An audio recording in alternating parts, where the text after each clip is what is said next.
अगर जब martial law लगते हैं तो हथियार फेंक देते हैं जी, फिर जब मार्शल लॉ लगते हैं फिर सब हथियार फेंक देते हैं। और फिर यहाँ इस कमरे में कितनी तस्वीरें लगी हैं जो फिर वो और भी भूल जाते हैं, फिर आप लोग भी भूल जाते हैं, सब कुछ ठीक होता है। मगर जब पार्लियामान कुछ करे तो उससे मीन में खें फिर हो जाती है शुरू।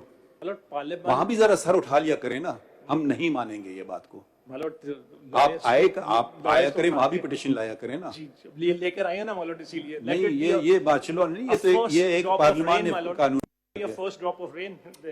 ये बताइए, आप बता ही नहीं रहे ओथ की बात हुई, आपका आर्गुमेंट खत्म। बताइए नहीं मालूट, खत्म नहीं मालूट, ओथ में मालूट एग्जैक्टली इस पे आ जाए।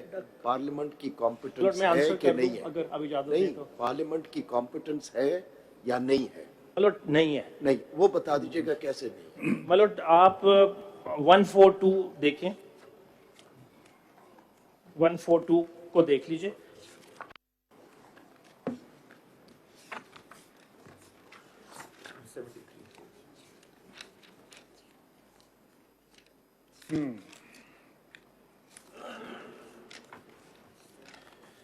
वन 142 के अंदर subject matter of federal and provincial laws, subject to the constitution, then it again says subject to the constitution. So this is restricted power. The Majlis Shura Parliament shall have exclusive power to make laws with respect to any matter in the federal legislative list.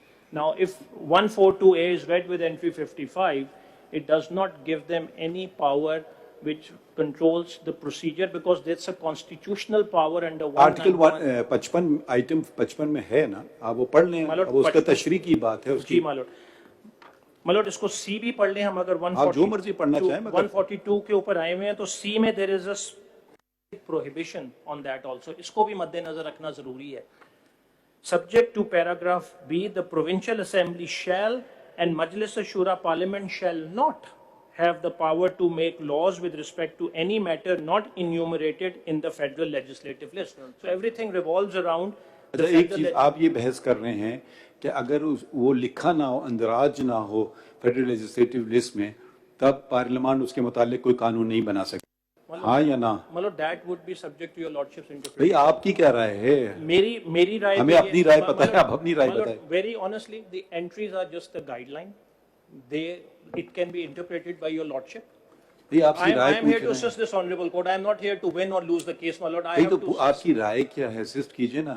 My lord, मेरी राय ये है कि these words of 55, अगर आप इजाजत दें मैं पढ़ देता हूँ। Jurisdiction and powers of all courts except the Supreme Court with respect to any of the matters in this list and to such extent as is expressly authorized by or under the Constitution, the enlargement of the jurisdiction of the Supreme Court and the conferring thereon of supplementary powers. इस wording में even with अच्छा एक second, इनकी जो बहस है other side की, इनने जो नोट्स फाइल किए उन्होंने ये फरमाया है कि हम आपके हकूक सुप्रीम कोर्ट के सलब नहीं कर रहे हैं या कम नहीं कर रहे हैं, हम इनको बढ़ा रहे हैं। पहले 3 लोग या 5 लोग या पूरी जो भी 5-6-7 की बेंच सुन सकती थी एक केस, अब हमने एक अपील का भी इख्तियार दे दिया है। तो ये पॉइंट आप उधर ले जा रहे हैं ना, तो इसमें हम तो अपने पास तो अपील नहीं सुनेंगे, आप ही फैसला करेंगे।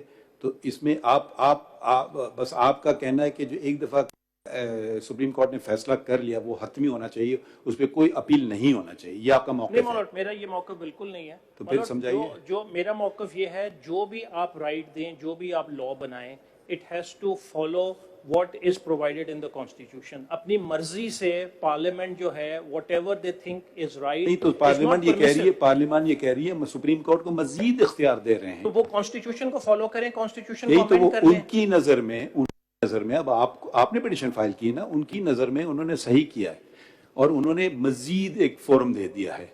ठीक है, 3 लोगों ने फैसला कर लिया, क्योंकि अब आप अगर हिस्टोरिकली इस बात को कोई बात ही नहीं कर रहा, हिस्टोरिकली अब बात को देखें तो बहुत तनकीद की है वकीलों ने बिलखुसूस, और जिसको कहते हैं ना सोशल समाज ने भी, कि सुप्रीम कोर्ट ने बेख्तियार 184(3) के तहत इख्तियारात, तो इसमें बहुत से लोगों के पर्सनल हकूक, एक होता है बुनियादी बड़ी बड़ी बातें कि ब्रिक वर्कर्स नहीं होना चाहिए, ऐसे नहीं, वो आप उन मामलों में भी चले गए हैं। इलेक्शन मैटर रेट ऑफ बिजली वो क्या होना चाहिए, शक्कर की प्राइस की क्या होना चाहिए। तो अगर किसी को ये आपका फैसला नहीं पसंद आए तो कोई कुछ कर ही नहीं सकता है, बस खत्म ही हो गया।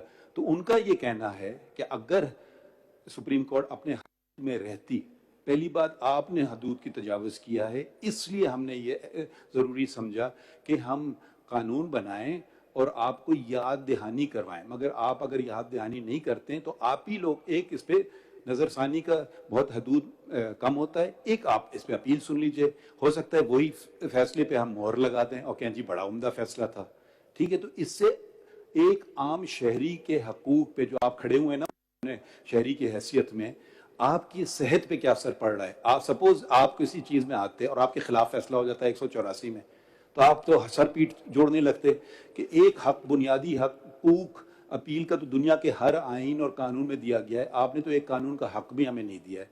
तो फिर आपको क्या सेहत पे असर पड़ रहा है। हमारे सेहत पे शायद असर पड़े कि हमारे एक दफा हमने कह दिया बस हर्फ आखिर है।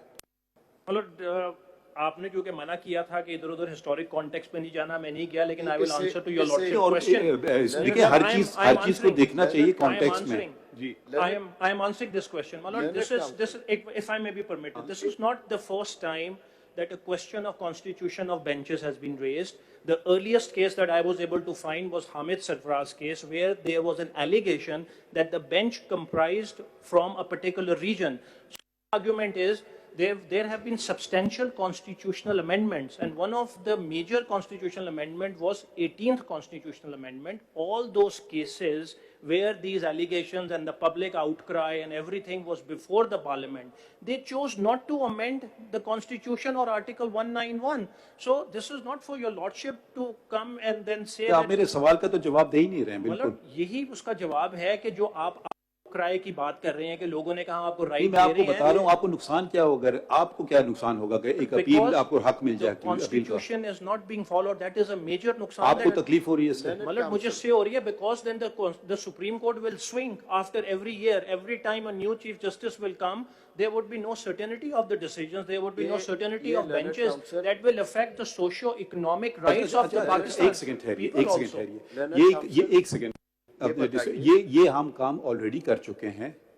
इस सुप्रीम कोर्ट ने कितनी दफा मार्शल लॉ को इंडोर्स किया है, फिर एक जजमेंट आया था कि जितने ये पहले जजमेंट थे सारे गलत हैं और आइन पे पाबंदी होना चाहिए, ठीक है। तो अगर आप कहते हैं कि नहीं, आप उसी लकीर पे अटके रहे हैं, तो आप कह रहे हैं अगले मार्शल लॉ का दरवाजा आप खुलवाना चाहते हैं हमसे। मैं ये कह रहा हूं कि everything has to be come within the honourable supreme court. The honourable supreme court has to sit down and come and Learned maybe Council, amend their rules, amend the laws.